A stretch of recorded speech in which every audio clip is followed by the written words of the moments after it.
घरवाली के जान, घरवाली के जान। Angika recording studio Rupauli Purnia Bihar. घरवाली के जान। काना माँ के बाली तोरा दे होठ लाली गे जान, काना माँ के बाली तोरा दे होठ लाली गे जान के जान। तोरे बनैबौ में अपन घरवाली गे जान के जान, तोरे बनैबौ में अपन घरवाली गे जान, घरवाली गे जान, घरवाली गे जान।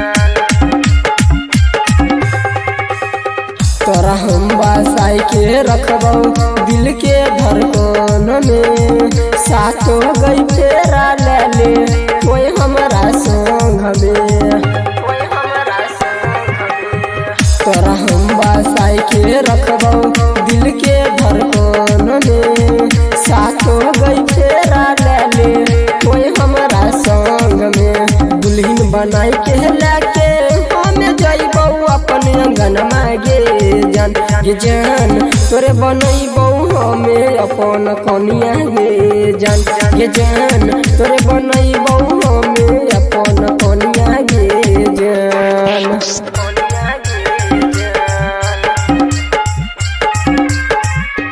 कनिया गे जान। Angika recording studio Rupauli Purnia Bihar. नहीं लेबौ दहेज हमें, नहीं लेबौ गारी, तोरे बनाई के रखबौ अपन घरवाली, अपन घरवाली। नहीं लेबौ दहेज हमें, नहीं लेबौ गारी, तोरे बनाई के रखबौ अपन घरवाली।